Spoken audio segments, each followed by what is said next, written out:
Allô? Allô? J'espère que vous me recevez.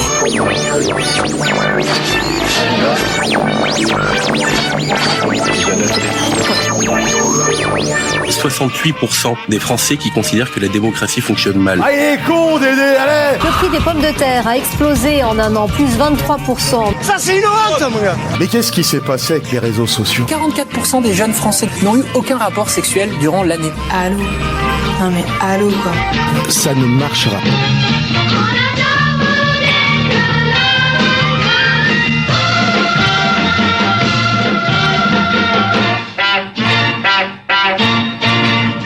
Bonjour à toutes et à tous, vous écoutez Radio Ems et c'est parti pour cette nouvelle émission Avant le troisième verre. Je vous explique un tout petit peu le concept. C'est un talk show, donc on va débattre ici de sujets de société. On va essayer de donner un sens à tout ça et peut-être de nous éclairer les uns les autres. Voilà, sans prétention. Pour cette nouvelle émission sur Radio Ems, je suis accompagnée de deux chroniqueurs, donc de Manu, salut Manu. Salut Léo. Et de Morgane, dit Momo. Salut Léo. Et nous avons le plaisir de recevoir Claire. Bonsoir. Donc, voilà. Pour vous dire un peu sur cette première émission, nous allons parler d'une chose très sérieuse qui nous concerne tous, n'est-ce pas? J'aime bien donner un peu de teaser comme ça et de gravité à la situation. Pas du tout, rassurez-vous, on n'a pas cette prétention. On va parler des applis de rencontres et dans un second temps de la communication à distance et de la dématérialisation des échanges. Et oui, parce que de tout cela découle cela. On a très bien compris ce que je voulais dire. Donc c'est parti pour les petites présentations. Je vais laisser déjà Manu se présenter. Ensuite, ce sera le tour de Morgane. Ensuite, on reviendra à notre invitée, Claire, qui nous dira un peu ce qu'elle fait. Et vous comprendrez tout de suite pourquoi on l'a invitée. Eh ben écoute, bonjour à tous, voilà, je me présente, je m'appelle Emmanuel, donc pour 99% des gens, je m'appelle Manu, sauf pour ma mère. Alors je suis journaliste dans la vraie vie, j'aurais aimé vous dire que je suis ancien reporter, décoré de la médaille de Vermeil, mais ça serait mentir. Non, mon principal fait d'armes, c'est d'avoir commenté des tournois de foot avec mes Playmobil dans ma chambre pendant des heures quand j'étais gosse, donc c'est pas peu fier que je me retrouve à ce micro avec vous, 30 ans plus tard. C'est l'occasion aussi de faire connaître mon travail de l'ombre, celui que je fournis au quotidien au sein du plus grand fan club des chemises hawaïennes de Momo ici présente. Et qui retrace l'historique des chemises florales de Momo El Fuego. Et croyez-moi, il y a du taf. Donc très heureux d'être là. Merci Manu. Bon voilà, ça donne le ton. Ouais, je vais faire plus concis que notre narrateur préféré. Vas-y, on voit. Moi c'est Morgane, donc Momo, vous l'aurez compris. Fraîchement trentenaire, je suis aussi bélier ascendant féministe et célibataire. Je le précise, mais vraiment vous allez vite comprendre tout ça. Et surtout avec le sujet de l'émission. Je suis aussi éditrice d'outils de torture d'enfants, aka des cahiers de vacances et autres livres du genre. Mes passions, c'est les voyages, avoir toujours raison et rabourer Manu dès que je peux. C'est-à-dire très souvent. Oui, mais ça fait un bon équilibre. Moi, j'aime bien vous avoir tous les deux comme ça. C'est gentil. Et du coup, Claire, bienvenue. Merci. Merci de nous faire le plaisir d'être à nos côtés pour cette première. D'ailleurs, on invite les auditeurs à leur plus grande, vraiment, patience et indulgence, bien évidemment. Claire, dis-nous un peu ce que tu fais et voilà. Alors, je suis ici parce que je suis attachée de presse aux éditions HarperCollins France. Et donc, mon métier, c'est de parler aux gens et de provoquer les rencontres pour que les journalistes parlent de nos livres. Je vous la fais en gros. Et je suis aussi bélier ascendant féministe. C'est bien. Voilà, c'est la meilleure, oui. La meilleure catégorie. Donc du coup, moi, vous me connaissez. Je suis Léo. Je suis animatrice radio depuis quelques temps maintenant. Je fais mon grand comeback après un léger détour par la maternité. Je suis toujours d'ailleurs mère, mais je reviens. Voilà, et donc c'est un grand plaisir de vous retrouver les auditeurs aujourd'hui pour Avant le troisième verre. Et ça commence tout de suite avec la première partie de l'émission, donc dédiée aux applis de rencontres. Je me permets de faire un tout petit piti. Récapitulatif en quelques dates. Ça m'a beaucoup amusé de chercher ça sur mon ordinateur pro. Je le dis, tant pis. Voilà, je pense que dans mon historique, il y a des trucs un peu bizarres, mais c'est pas grave. Donc voilà. Donc, il faut savoir qu'en 2022, oui, les chiffres sont pas tous hyper récents, hein, mais un quart des Français ont rencontré leur partenaire sur Internet. Perso, je pensais que c'était plus. Mais voilà. Effectivement, avant, on avait un peu l'image, quand ça sortit un peu de derrière les fagots, ces sites de rencontres, c'était un truc un peu ringard, un peu le pendant des petites annonces, machin truc. Mais en fait, ça a vachement bien marché. Et maintenant, c'est devenu tout à fait, usité. Et il n'y a pas de sujet. Enfin, voilà. Donc, il faut savoir que, en fait, il s'est passé un truc grâce à la géolocalisation de l'iPhone 3 en 2008. Et à l'apparition de Grindr. C'est grâce à ça, en fait, qu'il y a un énorme boom des applis de rencontres. C'est incroyable. Et donc, du coup, vu que ça se calque sur la proximité géographique, en fait, tous les sites de rencontres ont explosé, voilà, sur ce même principe. Tinder, hein, bien sûr, qu'on connaît, voilà. Et donc, ça a créé une révolution, et du coup, une popularité de l'utilisation des sites de rencontres. Donc voilà, ça génère, il paraît, plus de 7,5 milliards d'euros. Écoute, je le crois volontiers. Hein. Voilà, c'est un sérieux business. Donc, pour vous dire aussi les petites choses, le Tinder, bien sûr, est le plus usité, hein, on le sait. 1,65 milliard de dollars de chiffre en 2021. C'est sympa. Et je vais vous faire rapidement le palmarès des sites les plus sérieux. C'est important d'avoir cette dénomination. Oui, les plus sérieux, selon le Parisien du 7 janvier 2024. Les sites de rencontres les plus sérieux sont en première position Meetic, de eDarling, celui-là je l'avais complètement oublié. Ouais. Ensuite, Attractive World, le truc élitiste là pour les gens beaux ou je sais pas quoi. Ah oui. Ouais. Elite Rencontre pour les gens exigeants avec les riches. Voilà, tout simplement. 10 ans demain pour les seniors. Celui-là, c'est un peu mon. Trop mignon. Ouais, c'est mon kiki, c'est mon préféré. Il y en a un, je viens de le connaître. Ça s'appelle le Parfait Gentleman pour célibataires éduqués, je cite. Je trouve ça extraordinaire quand même. Mais Non, regarde. Non, c'est des hôtes, c'est pas possible. Des escortes. Je ne sais pas. Il y a Parship, donc pour une parité apparemment, et parce que du coup il y a autant de femmes que d'hommes sur le site. Enfin, j'ai pas tout compris. Puis ils ont un test de personnalité plus. Bien sûr, en 8e vient Adopt, le fameux. En 9, Tinder, pour Ken. Hein, voilà, hein, on le sait, donc c'est pas très très sérieux.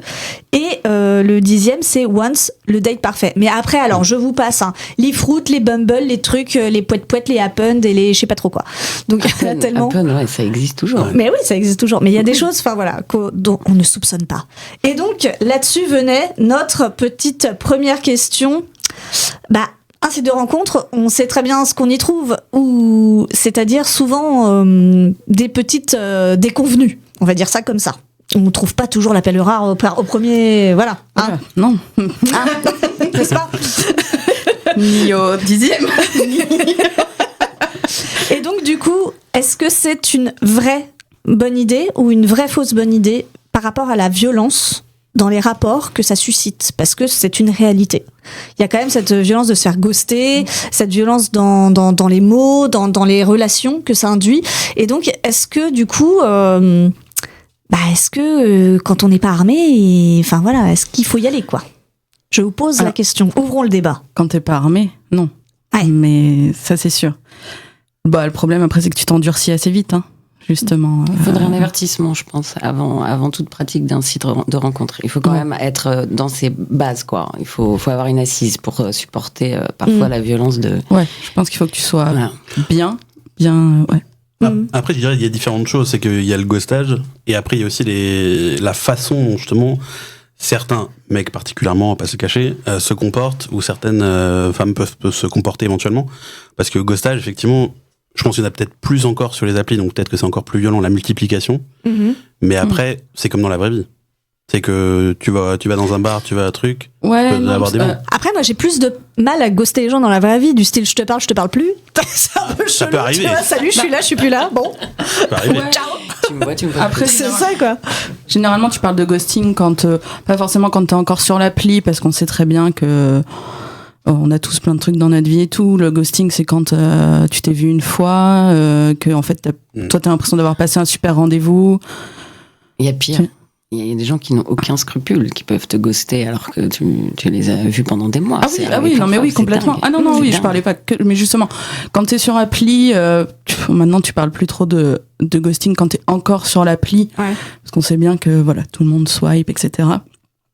Mais oui, c'est plus les rencontres qui en découlent après, mais tes rencontres dans la vraie vie, qu'on appelle dans la vraie vie, hors appli, bah, la plupart du temps, c'est soit par ton taf, soit par tes amis. Donc t'as un peu plus de scrupules à ghoster la personne parce que tu sais que t'as potentiellement des liens encore que sur appli et avec le numérique. Bon bah la personne, tu la connais pas son entourage, donc en fait tu lui dis ciao. Mais tu vois, donc moi je trouve très très bien cette idée d'avertissement. Il devrait y avoir, quand t'installes une appli, n'importe laquelle, un avertissement disant attention, tu peux rencontrer des charros, tu peux rencontrer des bitches, tu peux rencontrer des gens pas très bien pour toi. Prends ton courage à deux mains, vas-y, mais au moins t'es prévenu. Moi je trouve ça intéressant, je trouve ça très intelligent comme proposition. Mais du coup, une fois qu'on sait ça, vu la multiplication des sites de rencontres, parce que là j'en ai dit 10, mais en fait il y en a 42, comment on fait pour savoir si on est sur la bonne appli et pourquoi ça marche pas des fois de rencontrer des gens sur telle appli mais plus sur telle, enfin est-ce qu'il y a une il y a une sociologie c'est ça, du truc. de l'appli, vraiment tu retrouves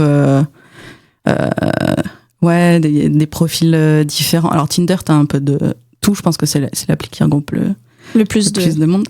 Ouais, on dirait que j'ai fait des études mais non, mais oui, t'en as certaines, bah tu retrouves plus des gens de gauche, donc sur d'autres plus des gens de droite, donc tu sais à peu près qui partagera tes valeurs ou pas. Après, bah il y a même des applis thématiques, Mektoub par religion, donc par exemple. Je crois que j'en avais vu plein d'autres, c'était assez fou. Mais oui, t'as une vraie sociologie. Les véganes aussi. Oui, je crois qu'il y a un truc comme ça. Non, mais sans déconner. Non, mais ça paraît logique. Mais il y en a d'autres, oui. C'est des trentenaires, des classes plus, CSP+. Ouais.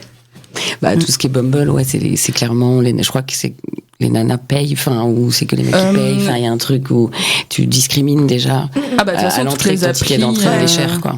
Mais est-ce que justement ce rapport à l'argent, il est pas moi, dans les recherches que j'ai faites, c'était vraiment plus en fait tu vas être amené à dépenser de l'argent, à payer pour débloquer des trucs, plus en fait les gens sont sérieux, plus c'est gage de sérieux. Alors que je suis d'accord avec toi, il y a quand même un côté hyper discriminant. Enfin, c'est pas évident, quoi. Ouais, moi je suis pas sûre que ce soit un gage de sérieux, mais par contre l'appli, ça a été prouvé par quand ils ont décortiqué les algorithmes et tout, l'appli elle te met plus en avant quand t'as payé. Et quand tu matches aussi. Alors oui, il y a des algorithmes qui prouvent ta désirabilité.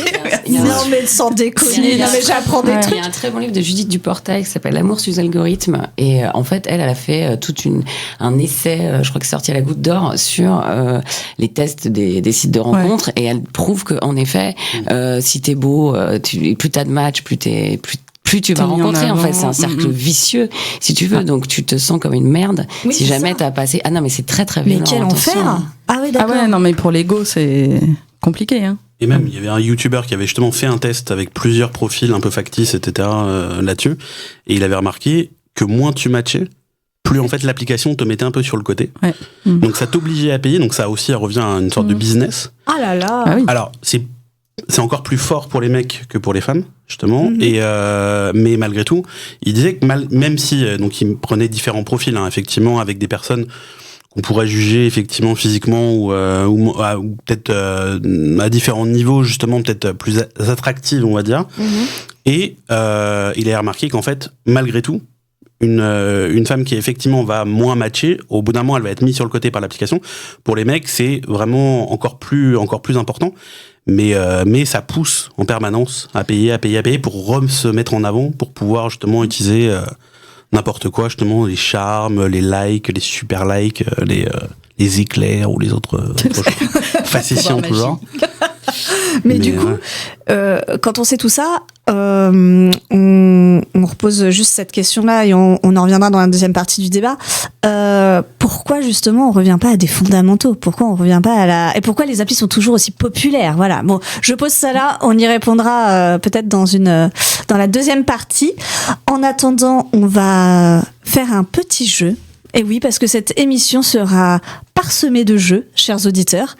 Ce sera d'abord Morgane qui va ouvrir le bal avec son jeu, hein, bah oui, qui va nous faire le plaisir d'avoir des tops et des flops. Donc, c'est parti.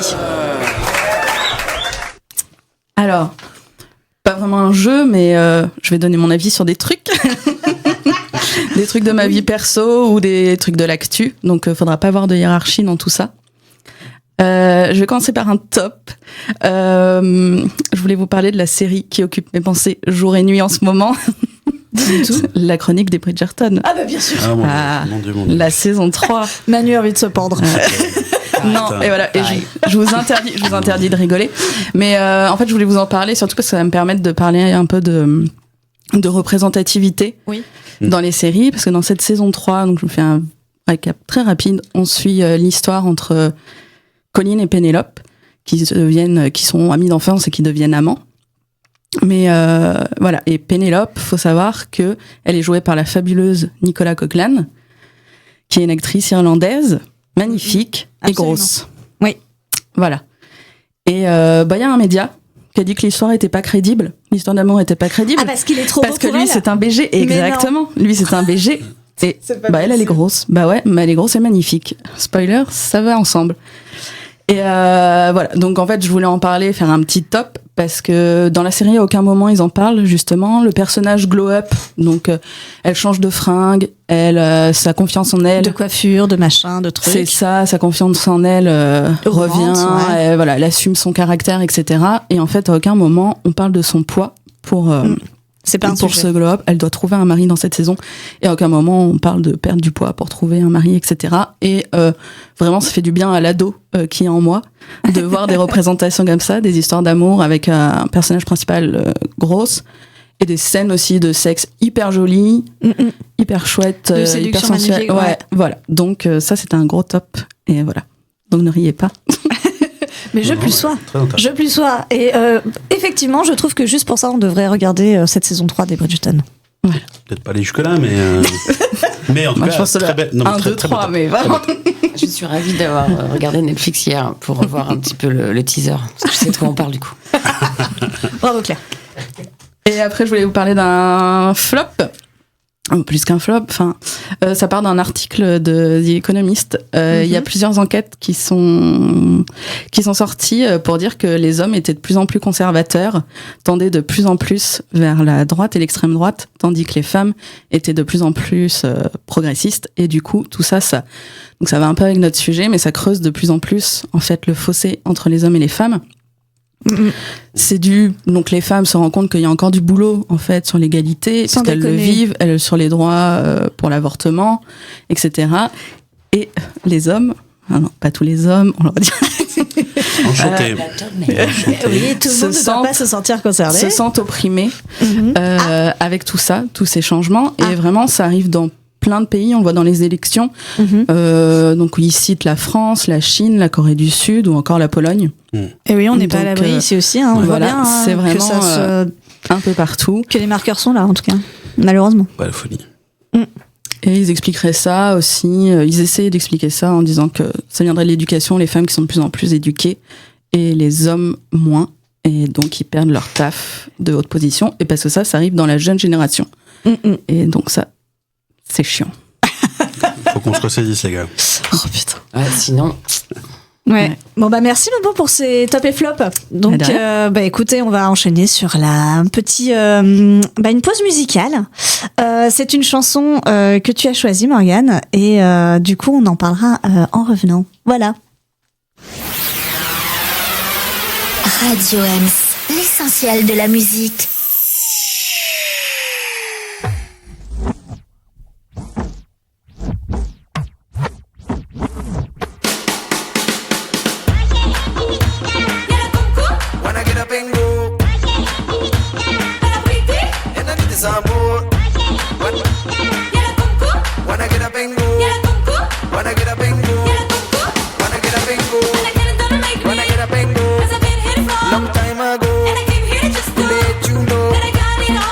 Some more at the door. Gonna set the floor on the floor, and I'm gonna grow. What you got to say? But she's got a way, and I see great. What you got to say? But she's got a way, but I see great.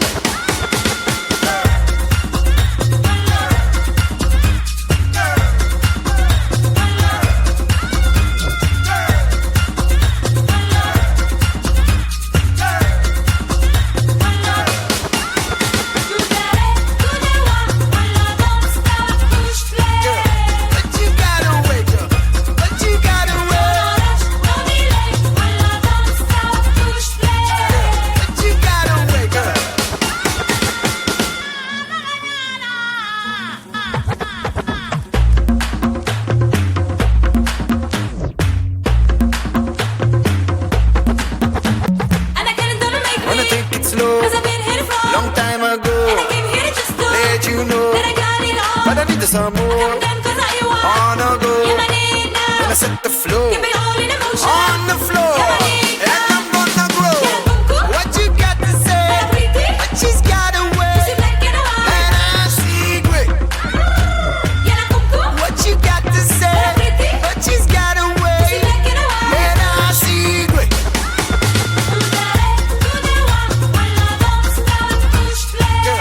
But you got a way, girl. But you got a way.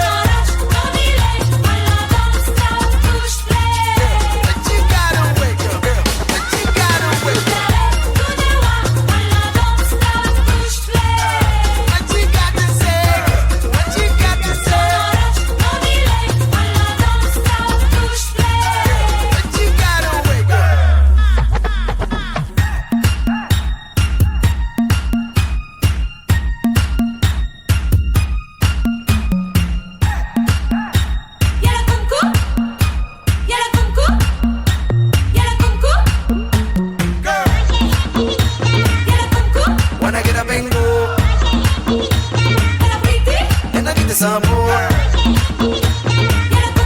Wanna get up and go.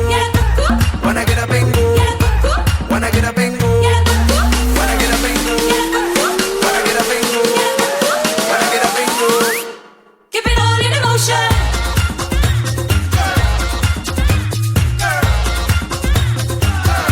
Keep it all in motion.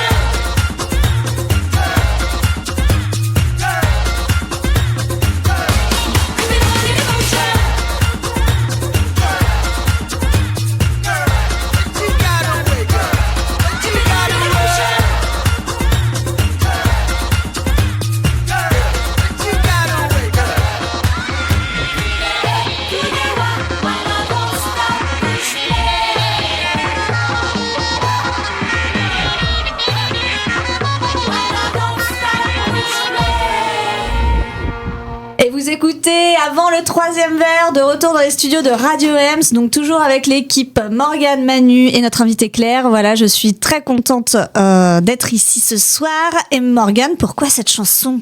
Parce que c'est ma préf, jamais à chaque soirée. J'aime trop. Ça me met dans un bon mood. Je suis assez d'accord. On revient donc sur notre sujet. Du coup, c'est reparti. Donc on posait la question de pourquoi ne pas revenir aux fondamentaux, hein, après ces applis de rencontre, ces déboires et toutes ces choses qu'on peut avoir voilà, sur les sites. Bon, après, pour certains, ça marche très bien. Je dis ça, mais attendez, il y a le pendant positif. Il existe. Hein, on va pas... un quart, on a dit, non ? Bah oui, c'est ça. Donc, pourquoi ne pas revenir aux fondamentaux, finalement ? À la vraie rencontre. Parce que c'est pas si simple. Manu. Mais c'est vrai qu'en fonction du travail, par exemple, en fonction de là où on bosse, des villes où on est, et tout le monde n'habite pas dans des grandes villes. Tout le monde ne travaille pas aussi au quotidien ou rencontre beaucoup de gens au quotidien, etc. en permanence. Donc c'est effectivement, ça peut être compliqué. Il y a aussi certains aussi ont peut-être plus de problèmes à communiquer au quotidien. Peut-être c'est plus simple à travers une application. D'envoyer des messages, d'y aller progressivement, etc. D'être un peu entre guillemets caché, quoi. Parce que on n'est pas face à tout le monde, on n'est pas, on est caché. La peur du râteau, en fait aussi, tu vois. Exactement. C'est ça. Il y a une question d'âge aussi, je pense, ou quand on a une famille, ou quand on est moins dispo, on a peut-être plus envie d'aller draguer dans les bars ou de filer son numéro comme ça à la volée, entre guillemets. Oui. Et c'est plus simple, en effet. À travers le téléphone, Ouais. c'est vrai que c'est pratique, tu peux faire ça dans ta cuisine. Ouais. Bon. Mais je pense, t'as parlé des grandes villes, mais je pense que c'est plus difficile dans les grandes villes, justement, que dans les plus petites, parce qu'en grande ville, on a des vies quand même assez remplies. Tu prends les transports, tu vas au taf, tu reprends les transports, ta journée, en fait, elle est passée. T'as de moins en moins, en tout cas, nous, là, dans notre trentaine, t'as de moins en moins de temps pour voir tes potes. Donc, en fait, quand tu sors, t'as envie de passer du temps avec eux. Pas forcément de tenter, de draguer, etc. Donc, l'effet groupe, en plus, ça peut... Ouais. Quand justement tu vas avec tes potes dans un bar, la personne qui a flashé sur toi, elle va pas venir te voir parce que t'es en groupe. Donc, en fait, ça casse déjà plein de choses. Et puis, les grandes villes, c'est anonyme. Donc, en effet, les applis de rencontre, ça enlève toutes ces barrières-là. Mais ça me permet de glisser rapidement vers le sujet de discussion numéro 2, justement, parce que sur la communication et les échanges dématérialisés, est-ce que justement, ça biaise pas les choses parce qu'on prend plus la peine de se voir. Enfin, justement, comme tu disais, on prend plus la peine c'est plus difficile de se rencontrer, mais du coup, on le fait via ce biais-là. Mais est-ce que ce biais-là est vraiment potentiellement un vrai vecteur? Bon, pour un quart. Mais est-ce que, c'est pas un vecteur qui, justement, est difficile? Vous voyez ce que je veux dire ou pas? À peu près. Là, pas vraiment. Merci Manu. En fait, le dématérialisation, l'appli, etc., c'est une amorce. Après, de toute façon, le but. Oui. Remarque, pas pour tous, parce que on sait qu'il y a des gens en plus qui sont en couple sur les applis, etc. Mais le but est quand même de voir la personne en vrai. Et là, du coup, après, tu te retrouves dans la même situation que si tu avais rencontré. Oui, c'est vrai qu'il faut passer vite le cap. C'est une amorce, en tout cas. Ouais, c'est un facilitateur de rencontre. Ouais. Moi, j'ai toujours vu comme ça. Et parfois, ça m'est arrivé d'être déçue. Le problème avec les sites, c'est que tu peux avoir des conversations épistolaires par SMS à n'en plus finir. Et quand tu rencontres la personne en vrai, la personne s'avère être très timide. En tout cas, le courant passe pas. Alors qu'il passait par écrit. Et c'est compliqué de se confronter au réel, je pense. Et en tout cas, il faut le faire rapidement parce que sinon, très rapide, complètement. Tu peux fantasmer un truc qui ne sera jamais, à la hauteur de ce que tu voulais, quoi. Et du coup, Manu, alors pour les mecs, c'est comment? Parce que là, les femmes s'expriment beaucoup, mais je pense pas être le meilleur exemple, je pense. Je tiens à dire que par exemple, sur, je ne sais plus, mais la moyenne, j'ai vu sur tous les chiffres quand j'ai fait mes petites recherches que apparemment sur les sites de rencontres, il y a plus d'hommes que de femmes. Complètement. Ah bah. C'est pour ça que. Comme en boîte. Oui. Ah bah oui. On les encourage à payer, etc. C'est pour ça. C'est effectivement un bon parallèle, comme dans les boîtes. Et effectivement, bah oui, et donc du coup, mais c'est pas pour ça que c'est les plus motivés. Hein.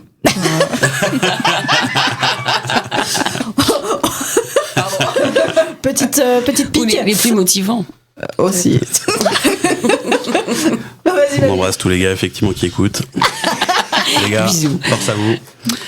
Non, moi effectivement, c'est vrai que ça a jamais été spécialement ma cam, les applis de rencontre. Donc même si j'ai fait une expérience sociologique par le biais de Momo El Fuego ici présent un soir de novembre, qui est venu, pas tous mes surnoms, qui m'a présenté un PowerPoint effectivement de quelques applications. Donc j'ai pu voir l'éventail des applis et essayer au moins tester effectivement. Parce que c'est vrai que ça a toujours été un truc, moi au moment où ça a explosé, effectivement, j'étais pas sur le marché du travail, et au moment après ensuite, j'ai dû l'installer, désinstaller à chaque fois 24 heures après. Mais c'est vrai que c'est assez, je trouve, moi personnellement en tout cas, c'est intimidant. Parce que c'est à la fois intimidant et en même temps, il y a le côté, c'est vrai que ça déshumanise, je trouve. Moi, d'un point de vue personnel. C'est-à-dire, vous voyez les photos, les machins, etc., vous défilez, vous swipez. J'avoue qu'au bout d'un moment, il y a une sorte de flemme qui s'installe et vous swipez en tout H24. Bah, tu fais un peu ton marché, quoi. C'est un peu. C'est exactement ça. Du coup, est-ce que trop de choix tue le choix. Tu vois? Ça, oui. Ouais. Parce que Ça, du coup, t'as tendance à dire bon, bah, si avec Bidule ça marche pas, je fais pas d'effort, je remets une appli, je retrouve quelqu'un, et puis. Mais le choix, c'est plus les nanas qui l'ont. Ouais. Parce que justement, pour les mecs, pour en avoir parlé avec des amis quand même, mecs, ils ont moins de matchs. C'est plus difficile de sortir du lot parce qu'ils sont plus nombreux. Donc, c'est plus pour les nanas que, oui, trop de choix, tu le choix. Ça crée de l'insatisfaction, en fait. À chaque fois que t'es jamais satisfaite, et de la déception, et tu dis, l'herbe sera plus verte ailleurs, et c'est sans arrêt. Ouais. Et est-ce que, du coup, est-ce que à force d'aller sur les sites de rencontres, les choses comme ça, est-ce que d'y revenir à chaque rupture ou pas, ou enfin à chaque échec, ou enfin je sais pas trop exactement comment le dire, est-ce qu'on se renferme pas un peu sur soi, tu vois, est-ce que au bout d'un moment, au lieu de faciliter la rencontre, est-ce que ça casse pas un peu le je sais pas dire, la dynamique de la rencontre, justement, parce que t'es derrière ton clavier, t'es là et tu fais ton marché, et puis comme tu dis, c'est intimidant, il y en a des mieux, des moins bien, des trucs, et du coup, quel sens un peu, enfin tu vois, est-ce qu'on se replie pas un peu sur soi finalement, de se dire bon, voilà. Moi, je suis pas sûre. Ouais. Mais après, c'est très personnel, hein, c'est ta relation avec les applis. Mais moi, généralement, je suis sur appli quand justement j'ai envie de rencontrer du monde, même si je connais les risques qu'il peut y avoir. Et bon, par contre, quand je suis très bien et que ça me fatigue, que j'ai pas besoin de rencontrer, en tout cas dans le sens amoureux du terme, je quitte les applis, quoi, quand j'ai pas besoin de rencontrer. Et oui, la rencontre dans la vraie vie, elle arrive quand même moins. Donc. Oui, moins souvent. Mais j'ai pas l'impression que ça le coupe. Tout dépend le profil aussi de la personne. Si déjà de base elle est peut-être justement plus sujette aussi à se refermer, peut-être que les applis vont encore plus accentuer ça. Tandis que si la personne effectivement a un rapport, entre guillemets, si on peut avoir un rapport sain aux applications, peut-être que justement de ce point de vue-là, ça va être plus simple à le gérer, comme dit Momo, c'est que si effectivement de temps en temps, dès que t'as envie de te mettre sur des applis pour rencontrer des gens, tu t'y mets, puis après tu retires dès que t'en as marre, etc. Il y en a qui peuvent effectivement se dire, écoute, je reste quoi qu'il arrive, coûte que coûte, et au bout d'un moment, et ça c'est ce qui est arrivé chez pas mal de potes, c'est qu'effectivement tu vas swiper, je crois que c'est à gauche, donc tu vas accepter à peu près tout. Et vous, effectivement, de l'autre côté, ça fait que le nombre les mecs vont swiper un maximum pour essayer d'avoir un maximum de matchs. Ouais. Technique, les gars, vous le savez. Enfin, c'est l'enfer. Je vous ai entendu. Merci pour cet aparté. Mais de l'autre côté, aussi, tu vas te retrouver face à ça si tu matches avec un mec effectivement derrière, peut-être que la personne t'a juste swipé à gauche vraiment sans regarder quoi que ce soit, sans réellement t'intéresser au profil. Et peut-être que ça va aussi plus profiter à une forme de ghostage rapide, quoi. Il y aura pas vraiment de relation, il y aura pas vraiment de ce fameux match, cette fameuse donc c'est encore une fois ça rejoint le côté un peu y a ça magasin, aussi, oui. Quoi. Les meufs, on prend plus le temps de regarder les profils, mais parce que aussi on a plus de matchs, parce que y a moins de meufs, mais il y a plus de mecs, et on prend plus le temps de regarder les profils, etc. Que les mecs. Ils matchent d'abord. Nous, on est très beauté intérieure, nous. Ouais, j'ai pas dit ça non plus.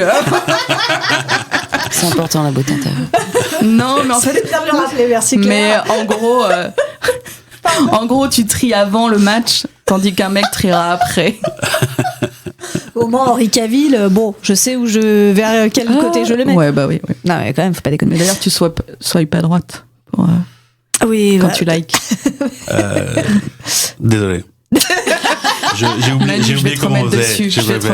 Ça fait tellement longtemps maintenant. Je vais craquer, elle va me faire craquer de nouveau. Okay. Je te rabrouche. Non, mais tout ça. Alors, maintenant, envisageons, une fois qu'on a dit tout ça sur les réseaux sociaux, donc il n'y a pas forcément c'est un facilitateur, mais quand même à prendre avec des pincettes, à utiliser quand même, je pense, quand on va bien, comme tu le disais. C'est ça. Voilà, pour être armé un peu face à certaines choses et éviter certains pièges. C'est important de le noter. Et après, des fois, ça marche. Hein, quand même. Oui. Moi, je connais des gens, beaucoup de gens d'ailleurs, pour qui ça a marché. J'ai un ami. Qui ont des enfants. Non, mais oui, complètement. Voilà, tout va bien. Franck. Oui, je vous ai pas dit, Franck est à la régie. Bisous, Franck. Merci. Il suit toutes nos pérégrinations, le pauvre. Oui, non, mais des fois ça fonctionne. Donc, et moi j'ai aussi entendu l'écueil. S'il n'y avait pas eu le réseau social, je l'aurais pas rencontré. Et du coup, j'en serais peut-être aussi pas là. Alors bon, ça c'est un peu bizarre parce que Totalement. personne te force, quoi. Mm. Voilà. Donc bon, bref. Mais non, mais du coup, moi, ce qui me pose question maintenant, c'est de cette communication dématérialisée, ces échanges dématérialisés. On abandonne le site de rencontre et on passe vraiment juste aux échanges dématérialisés. On est dans une société où maintenant, voilà, on a 14 millions de canaux, tu te dragues sur Facebook, sur truc, sur machin, sur truc, tu as toi-même avec tes amis 1 million de conversations WhatsApp, de groupes WhatsApp, tous différents, avec des noms improbables. Tu multiplies les trucs juste parce que tu exclus une personne ou pas du truc ou t'en rajoutes une. Enfin bref, bon, c'est assez délirant. Toute cette dématérialisation, parce que c'est pareil, tout passe, les sites de rencontres et tout ça, tout passe par le téléphone. Enfin, on est vraiment sur un truc, voilà. Est-ce que on est, enfin, est-ce qu'on ne sait plus vraiment finalement est-ce qu'on sait toujours autant profiter du collectif? Est-ce qu'on sait toujours se rencontrer? Est-ce qu'on sait toujours se voir? Sans forcément la connotation amoureuse, hein, je parle vraiment de l'ensemble. À votre avis, est-ce qu'on est toujours capable de le faire? Oui. Je pense que c'est une mutation des relations, quoi qu'il arrive. Oui. Effectivement, on a une multiplication. Après, effectivement, c'est comme par rapport aux applis, c'est le rapport qu'on peut avoir avec tout ça. C'est-à-dire que si on va discuter sur les réseaux, en permanence sur les réseaux, mais sans jamais se rencontrer, bah, au bout d'un moment, c'est un peu compliqué. Il faut qu'il y ait un juste équilibre, je pense, entre les deux. Mais après, évidemment, au quotidien, que ce soit au travail, tout le monde a des groupes, soit WhatsApp, Discord, etc. Entre potes, je connais certaines personnes qui créent des groupes avec des noms bizarres, effectivement, sur WhatsApp et Messenger, tout le temps. Du tout de qui tu parles. Et ben, je ne dirais personne qui ne lâcherait pas le Avec nom. des pseudos surtout. Mais voilà, mais après, il y a aussi la question de communication, quoi. Est-ce que tu communiques réellement comme ça mieux? Est-ce que c'est le cas? Parce que moi j'ai l'impression, tu sais, j'ai pas envie de tomber dans l'écueil de la vieille conne. Je fais un peu l'avocat du diable, voilà, mais quand les jeunes générations et tout ça, moi je les ai vus capables d'être à côté les uns des autres et de juste de communiquer ensemble, hein, mais par texto ou par mais parce que tu truc t'envoies machin. des vidéos et des mèmes et des... Mais regarde, avec le Covid, Ouais. on communiquait que par les vidéos, les trucs. Oui, ça nous a sauvés. Ça nous a sauvés, mais après, on crevait d'envie de se voir, quoi, juste de se toucher. Enfin, la chaleur, enfin, tu peux pas remplacer. Aucun écran remplacera un échange avec la respiration, le contact. Pour moi, ça me paraît évident. Donc on a Mais juste moi, muté. Ouais, moi je pense que ça se complète. Hein. Tu t'échanges sur certains trucs en numérique et t'échanges sur d'autres quand tu te vois. Enfin, oui, il n'y a pas d'écueil vraiment, il y a des écueils de part et d'autre. Qui remplace l'autre. Je crois pas après. Nous, on a le côté email, on a connu avant et après, mais est-ce que la nouvelle génération, elle est comme ça aussi? C'est ça la grande question, parce qu'effectivement, je trouve, il y a, comme tu dis, il y a beaucoup de gens beaucoup de jeunes, quand tu les vois, t'as l'impression qu'ils communiquent effectivement quasiment uniquement sur téléphone. Donc voilà, c'est compliqué. Bah écoute, seul l'avenir nous le dira. Pour le moment, on va faire une petite pause musicale pour retrouver nos esprits. Et on se retrouve juste après. Radio M. L'essentiel de la musique.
never gonna fall far. Walks beside me, walks on by, gets me to the church on time. Terrifies me, makes me body, puts my trust in God and man.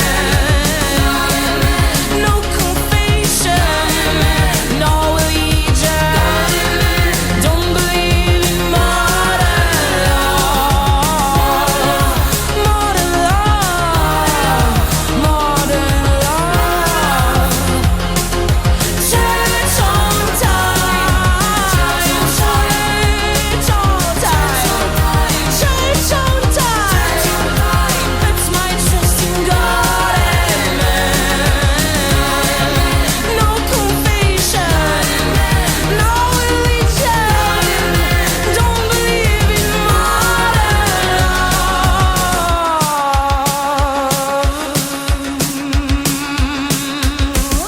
Vous écoutez toujours Avant le troisième verre, c'est parti pour la troisième partie de l'émission sur Radio Ems.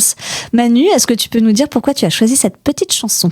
Et ben je l'avais écouté, j'avais écouté cette reprise donc de cette chanson de David Bowie de base au Festival de Cannes. En l'occurrence donc Zao Tagazan l'avait fait au Festival de Cannes pour Greta Gerwig justement parce que dans Frances Ha, je crois c'était le film, elle dansait justement sur Modern Love et Zao Tagazan donc a voulu refaire cette chanson pour donc la présidente du Festival de Cannes cette année. Et franchement, j'ai trouvé ça assez incroyable. Donc voilà. Eh ben c'est déjà pas mal. On passe à la troisième partie. Oui, on est sur des virgules assez étonnantes. Merci Franck pour ces virgules qui sont, somme toute, elles ont le mérite d'être là. On y retravaillera dans une autre phase. À la demande générale, il y a une question qu'on a évoquée en off que vous n'avez pas entendue et que je remets sur le devant de la scène. C'est la question justement dans tous ces échanges dématérialisés. Donc il y a effectivement le téléphone, les SMS, les trucs. Il y a le vocal. Et le vocal, moi, je trouve que trop de vocal tue le vocal. N'est-ce pas Manu, l'envoyeur de vocal permanent? Je ne vois pas du tout ce que tu veux dire. Déjà, je pense qu'il faut de la qualité pour ces vocaux. De toutes les personnes qui font des vocaux, qui chantent, qui racontent des histoires, continuez, tout ça passera, on finira par gagner. On finira par gagner. Et enchanter notre quotidien. Exactement. Mais c'est merveilleux. Ouais, parce que moi, je sais pas vous, mais quand on reçoit un vocal, je suis d'accord avec toi Claire, mais je suis toujours là en train de me dire mais merde, je peux pas l'écouter, oui, putain, je suis jamais au en bureau, je condition. suis machin. T'es jamais en condition pour écouter un vocal. Alors, moi, Tes potes, ils te parlent par vocal, toi? moins, parce que je monopolise un peu trop le truc. Non, mais moi, dès que je reçois un vocal, c'est comme un cadeau. Non mais vraiment, j'adore ça, mais t'écoutes les vocales, c'est génial, c'est beaucoup plus humain que des SMS. Genre. Dina, si tu nous écoutes, tu as un ami. Oui, c'est ça. Bien joué Dina, continue à faire ça Dina. Non mais franchement, il y a quand même quelque chose d'exceptionnel. C'est vrai que tu as la passion du vocal, quoi. Vraiment au-delà de la vanne, quand j'ai découvert ça, franchement, je vois vraiment de côté humain, beaucoup plus humain que les simples textos. Là pour le coup. Après, effectivement, il y a quelques dérapages de temps en temps dans mes vocaux, oui, c'est ça. Où je pars un peu effectivement cacahuète. Et l'héroïne de mes vocaux est très souvent effectivement Momo El Fuego, donc où je... Il m'invente 10 000 vies. Voilà, exactement. Dans chacun de ces road trips à l'intérieur. Non, mais je dois avouer que à écouter c'est succulent, mais moi j'écoute ça, tu vois, hyper tard le soir, une fois que j'ai passé le tunnel de 18-21h, enfin tu vois, je peux pas répondre en live, tu vois, il y a un moment j'ai pas la réactivité, quoi. Tu vois, je peux plus l'avoir, ça. Mais c'est quelque chose qui se déguste après. Au coin du feu. Bon, merci Manu. Je pense que on est quand même une majorité de gens à trouver que c'est pas l'outil le plus pratique de communication, ouais. On va dire ça comme ça, parce qu'on essaye de pas trop vexer les gens. Bref, on va se recentrer sur Claire. Claire, donc, encore une fois, merci de nous accompagner pour cette première. Merci à toi de m'avoir invité. Et donc, si on t'a invité, c'est parce que, quelque part, par ton métier, tu es un peu une pro de la rencontre. Tu provoques la rencontre, tu vas chercher l'autre, en plus, tu argumentes, tu convaincs, tu l'amènes à toi. Est-ce que tu peux nous parler un peu justement de ce quotidien, de cette rencontre professionnelle, certes, mais qui peut déboucher aussi sur d'autres choses? Enfin voilà, comment tu vis, toi, la rencontre, comment tu la perçois? La rencontre, pour paraphraser Manu, c'est un cadeau. C'est un cadeau qu'on fait à l'autre et qu'on se fait à soi-même. Et dans mon métier, je rencontre en priorité des auteurs et des journalistes. Et pour certains, je ne les connais pas. Donc, il faut trouver des points d'accroche, des choses qu'on peut partager et surtout être à l'écoute. Je pense qu'il y a quelque chose de vraiment important dans la rencontre. C'est arriver avec de l'humilité et être à l'écoute, quoi. Et surtout, baisser tous ces a priori. Parce que si tu arrives avec des a priori, parce que tu t'es renseigné sur quelqu'un ou parce que tu connais son travail, il faut se renseigner un minimum. Je parle au niveau professionnel, bien sûr. Mais surtout, ne pas se mettre des œillères. Ouais. Et du coup, pour toi, est-ce que c'est ces éléments-là qui font qu'une rencontre est réussie ou il y en a d'autres? L'humilité, l'écoute, est-ce qu'il y a encore autre chose? La curiosité, évidemment. Ouais. Sans curiosité, tu deviens con, quoi. Enfin, c'est juste, mais ça, c'est valable pour tous les pentes de ta vie, quoi. Donc, voilà. C'est assez qu'on les reconnaît. Mais oui, il faut oser, surtout. Il faut oser et il faut sourire. C'est-à-dire que quand t'arrives et que t'as l'air d'une porte de prison, c'est l'enfer. Ça va être l'enfer. Mais il faut se préparer à ce que voilà, tout le monde n'est pas comme soi. On l'apprend très vite quand on a 2 ans et demi. Et il faut juste s'adapter et surtout se dire que si la personne ne sourit pas en face, c'est peut-être parce qu'elle est plus timide ou qu'elle est anxieuse et c'est à toi de le mettre à l'aise. Et en fait, ça, c'est un truc très important dans mon métier et c'est pour ça que voilà, tout le monde ne peut pas faire ce métier-là non plus et ça dépend des qualités. Enfin, c'est très important, ça dépend des qualités humaines. C'est d'aller chercher l'autre. Si tu vois qu'il galère à venir, c'est toi qui vas le chercher et c'est toi qui va au contact. Comme la boxe, en fait. Le parallèle assez étonnant, mais bon. C'était doux, et puis en fait, finalement c'est un combat de boxe. Un petit taquet. Et justement, pour être de l'autre côté de la barrière et pour discuter de temps en temps avec des attachés de presse, est-ce que c'est pas difficile aussi ce côté, parce que on parlait de se faire ghoster, on parlait effectivement des refus, etc. Au quotidien, moi, je le vois parce qu'effectivement le nombre de mails qu'on peut recevoir, les journalistes, etc. De ce point de vue-là, je pense, comme on en parlait effectivement, il n'y en a pas énormément qui répondent. Je parle uniquement côté journaliste, évidemment. Est-ce que c'est pas difficile justement dans ce cadre de faire des rencontres, de garder une forme de flamme entre guillemets, toujours le même enthousiasme? Est-ce que c'est pas compliqué justement quand on a des portes un peu qui se ferment, des gens qui sont peut-être moins agréables? J'en connais quelques-uns qui peuvent effectivement vous raccrocher à la gueule très rapidement. Est-ce que c'est pas trop compliqué? Alors déjà, ça fait 20 ans que je fais ce métier-là et en fait, il y a très peu au début, quand on le fait, on a toujours peur de se prendre des portes et tout, mais en fait, il y a très peu d'agressivité de la part des journalistes, entre guillemets. C'est-à-dire qu'ils vont quand même rester suffisamment poli et bienveillant. Il y a 2-3 personnalités, on va dire, mais c'est quand même très rare. Et pour répondre à ta question, moi, je suis quelqu'un de très sensible dans la vie au niveau personnel, mais quand je fais mon métier, ce truc très bizarre, et c'est comme ça que je tiens depuis 20 ans, c'est que je me prends rien personnellement. Au moins de la part, parce qu'il y a forcément des auteurs, des journalistes que tu préfères, avec qui tu tisses des liens. Et là, c'est des potes. Et parfois, s'ils vont pas te répondre pendant plusieurs textos ou appels, là, tu te poses des questions et tu te dis, OK, qu'est-ce qui se passe et tout. Mais si c'est une relation purement professionnelle, faut ne rien prendre personnellement, parce que sinon, ça te lamine, en effet, très vite. Ah, mais ça, je trouve ça dingue, tu vois, parce que c'est vraiment, vraiment ce métier de contact, un peu comme un sport de contact. J'essaye de faire des parallèles. Je suis pas sûre d'y arriver. Non, mais ce métier de contact, je le trouve justement, difficile. Moi, je rejoins Manu là-dessus. Je le trouve malgré tout difficile. Et cette posture dans laquelle il faut se mettre, de ne rien prendre personnellement, elle est difficile à acquérir, je trouve. Parce que c'est pas... des fois, on est comme tout le monde. On a un petit moins bien. L'autre, il nous répond comme un sac à merde. Et on a juste envie de pleurer. Oui. Non, je veux dire... Ça peut arriver. C'est rare, heureusement. Mais ça peut arriver. Mais est-ce que du coup, tu penses qu'il faudrait avoir le même genre de posture dans la rencontre amoureuse, être, tu sais, en mode un peu de rien prendre personnellement? Tu peux pas, parce que tu mets pas les mêmes choses, t'as pas les mêmes enjeux. À moins d'être un robot et d'être complètement, mais tu vas pas sur un site de rencontre en te disant que t'en as rien à foutre. Sinon, tu vas pas sur un site de rencontre. Quand c'est ton métier, moi, c'est pas un métier passion, entre guillemets, puisque ce mot est galvaudé, mais moi, j'aime ce que je fais, donc j'y vais avec mes tripes et puis je crois au texte que je promeus, tu vois. Donc, mais quand t'es en perso, bah tu te sens forcément atteinte dans ton ego, quoi. À certains moments, c'est obligé. Ouais. Mais après, ça se travaille. Hein. Moi, je pense que si tu peux, enfin, pas complètement, mais tu peux moins prendre les choses aussi dans la vie perso. Apprendre à te protéger. Ouais. Quand on a dit, bah, écoute, il veut pas de moi. Bon, écoute, c'est pas grave, c'est pas moi. J'ai plus de réponse. C'est sa vie, c'est pas la mienne, quoi. Enfin, ça s'apprend aussi, mais comme dans le taf, c'est l'expérience qui fait que tu te détaches de ça, je pense. Eh ben super, bon courage à ceux qui vivent leurs premières amours. Alors, vous inquiétez pas, après c'est tout aussi dur, mais on s'en fout. Voilà. Bah, c'est pas ça de vieillir, non? Tu t'en fous, mais on s'en fout. La prochaine émission, la vieillesse. Qu'est-ce que vieillir avec panache?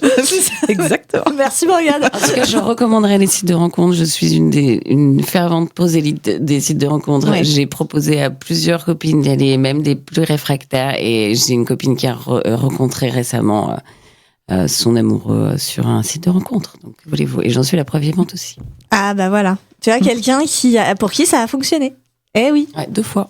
Ah. Donc ça a foiré il y a une fois forcément. Mais l'autre fois ça n'a pas foiré. Bref. tu pourrais Claire. On se dit tout ce soir. Bon, en tout cas, voilà, je ne sais pas si on a trouvé des réponses et des choses, mais on a essayé de défricher au maximum nos sujets. J'espère que les auditeurs, vous nous avez suivis et on enchaîne tout de suite avec un petit info ou mytho.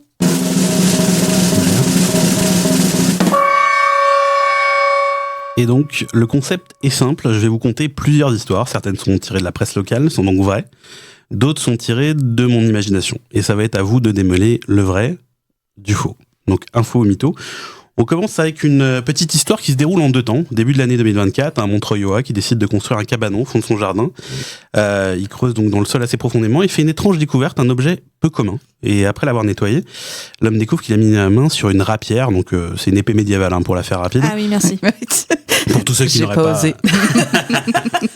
Le truc, c'est que l'arme en question est assez intrigante car elle a un pommeau doré et il détecte des petites inscriptions dessus, donc il décide de faire authentifier l'arme auprès d'un commissaire-priseur, qui est un peu la démarche de base. Plusieurs semaines passent, et donc début mai, on apprend dans la presse que cette rapière, en fait, appartenait au duc de Montreuil, alors Herluin de Montreuil, ayant vécu au 8e siècle, et dont la famille aurait des ramifications lointaines avec un certain Hugues Capet, donc ancien roi de France. Détail intéressant, le pommeau est bien en or, la lame est en bronze, même si elle est très abîmée. En fait, il s'agirait d'une arme destinée non pas au combat, mais c'est une arme d'apparat qu'on pouvait porter durant les réceptions. Donc voilà. Donc l'homme a décidé de donner cet objet historique au musée de l'histoire vivante de Montreuil, je crois, si je dis pas de bêtises, et qui devrait l'exposer donc dans les prochains mois, selon la presse locale. Enfin, selon la presse locale, si c'est vrai, évidemment. Alors, merci pour ce petit clin d'œil, Manu, de parler de notre belle ville de Montreuil, parce qu'on précise que nos studios sont à Montreuil. Je sais pas ce que vous en pensez. On fait un petit tour de table. Mytho. Faut qu'on dise là direct. Ouais. Je sais pas. Moi j'y crois. Ah, c'est laissé transporter. Ouais. Mais c'était hyper bien raconté. Mais Manu pourrait me raconter n'importe quoi. Hyper bien. Alors je ne raconte jamais n'importe quoi. Cette rapière est là avec nous ce soir. Elle s'est déplacée. Franck, franchement, je mets son avis, mais il n'y croit pas. Et je n'y crois pas non plus. Je n'y crois pas un mot. Ouais, voilà. Eh bien, c'est effectivement un énorme mytho, même si le musée, même si Herluin de Montreuil existe vraiment. Mais c'est Montreuil. Moi, j'aimais bien. Le duc de Montreuil-sur-Mer, évidemment. C'est ça la définition. Donc voilà. Okay. Bien joué. Deuxième petite histoire. Quel est le point commun entre le dernier Astérix Obélix, la série américaine Franklin, qui retrace une partie de la vie de Benjamin Franklin, ou encore le film Eiffel avec Romain Duris? C'est les décors de ces fictions qui sont en partie stockés à quelques mètres d'ici, dans un immense entrepôt, donc la ressourcerie de Montreuil, parce qu'on l'oublie peut-être, mais un film ou une série, ça a un impact écologique assez désastreux, à cause des moyens développés pour construire de toutes pièces des décors toujours plus gigantesques. Alors cette association de la ressourcerie a décidé depuis 3 ans de stocker dans des entrepôts un maximum de décors pour qu'ils soient ensuite réutilisés et non pas détruits. Donc 300 tonnes de décors ont été récupérés et utilisés. C'est une belle initiative, mais est-ce que c'est pas un peu trop beau pour être vrai? Moi, je crois que c'est vrai. Moi, je crois que c'est vrai. Mais oui, mais ils stockent et recyclent les décors. Mais oui, ils font des trucs comme ça. C'est très beau. Ouais. Effectivement, il y a mon ancienne baignoire qui a servi pour un film américain qui est dans cette ressourcerie, donc c'est effectivement très vrai. Ça, c'est le mytho. Ah non, j'y crois. La baignoire est avec nous ici ce soir, donc elle peut témoigner. Beaucoup d'invités dans l'émission. Non, mais bien joué, Manu, merci. Merci, mais alors, juste la prochaine fois, faut que tu t'exerces parce qu'on t'a quand même Non, là où démasqué. Momo a été transporté. Ouais. Et ça, c'est le plus important. Voilà. Moi, après l'avoir transporté dans tous mes vocaux, effectivement, de France et de Navarre, là, au moins, elle a été transportée. Je pensais que j'allais pas me faire griller. Effectivement, voilà. J'ai essayé de faire local. La prochaine fois, je serai peut-être un peu moins local. Non, mais c'était très bien. Et cette passion de la narration qui t'habite est vraiment. Pierre Bénichou, si vous nous trouvez. Quelle référence. T'avais plein d'autres noms. Non, c'est le plus grand, faut citer les plus grands. C'était les cracks, évidemment. C'est pas faux. Merci, Manu.